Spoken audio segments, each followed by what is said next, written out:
സ്നേഹപ്പെട്ട എല്ലാവർക്കും വേറിട്ട കാഴ്ചകളിലേക്ക് സ്വാഗതം. ഉൽപാദനത്തിലും ഉപഭോഗത്തിലും ആൾക്കൂട്ടത്തെ ലക്ഷീകരിക്കുന്ന ഒരു വിനോദോപാധിയാണ് സിനിമ. കൂടിയ അളവിലുള്ള ധനവിനിയോഗം ആവശ്യപ്പെടുന്ന ഒരു ഉൽപ്പന്നമെന്ന നിലയിൽ വിൽപ്പനയുടെ ആൾക്കൂട്ട മനഃശാസ്ത്രം ഏറെ ഉപയോഗപ്പെടുത്തുന്ന ഒരു ചരക്കുമാകുന്നു അത്.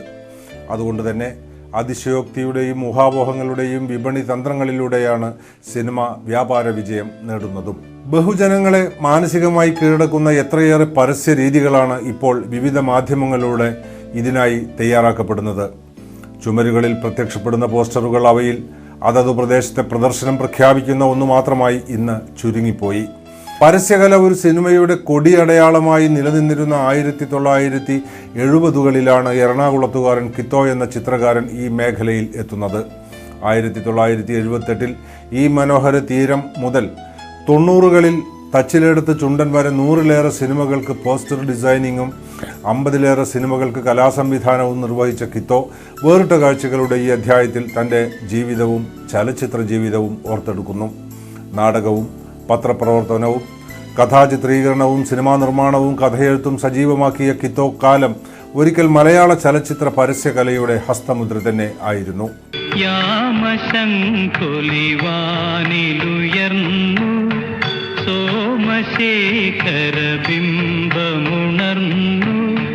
നെറുകയിൽ തൊഴുകൈ താഴികക്കുടമേന്തി ദേവാലയം പോലും ധ്യാനിച്ചു നിന്നു. യാമശംഖൊലി വാനിലുയർന്നു.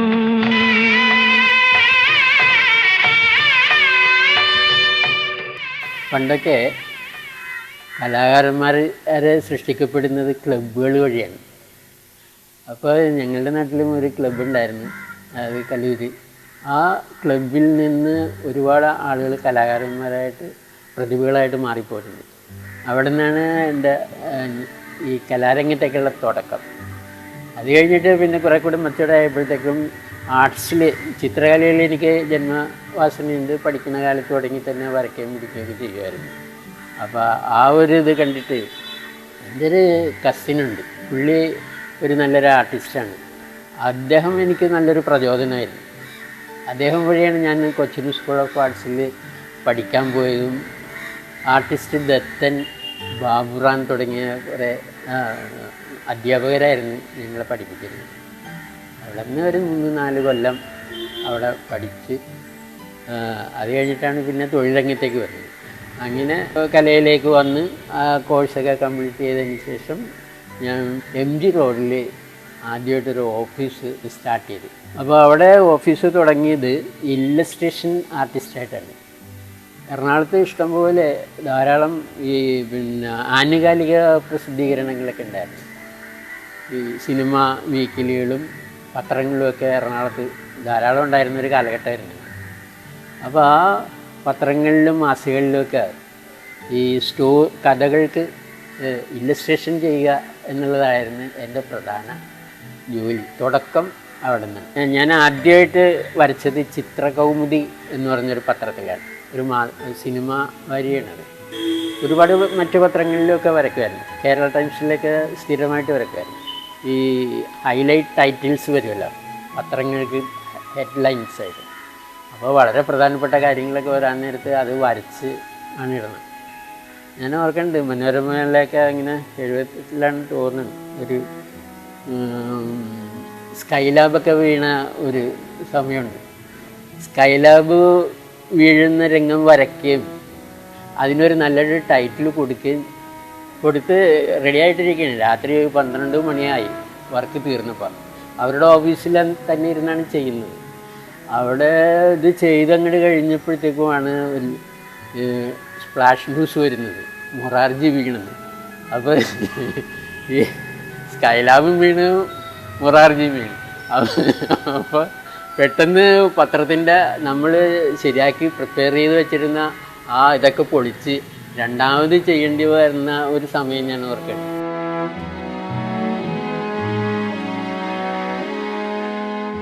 ഞാനും കിത്തോയുമായി കൂടുതൽ അടുക്കുന്നത് പത്രപ്രവർത്തനവുമായി ബന്ധപ്പെട്ടാണ്.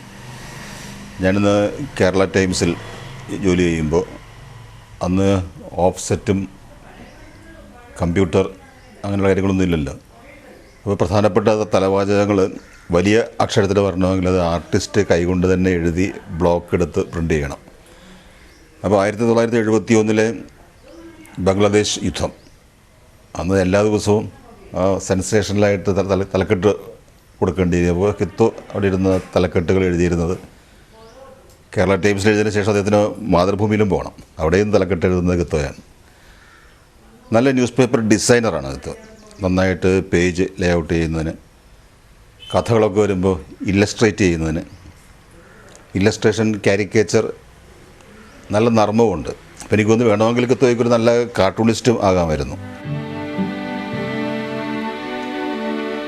കുറ്റിക്കാട്ട് പൈലിയുടെയും ബറോണിയുടെയും മകൻ കിത്തോ 1976 MG റോഡിൽ സ്വന്തം ഓഫീസ് തുടങ്ങുന്നത്. വളരെ യാദൃശ്ചികമായി സിനിമയിലെ വ്യത്യസ്ത മേഖലകളിൽ താൽപ്പര്യം പുലർത്തിയിരുന്ന സുഹൃത്ത് സംഘത്തിൻ്റെ ബന്ധങ്ങളിലൂടെയാണ് ഇലസ്ട്രേറ്റർ ആയിരുന്ന കിത്തോ ചലച്ചിത്ര പരസ്യകലയിൽ എത്തിച്ചേരുന്നത്.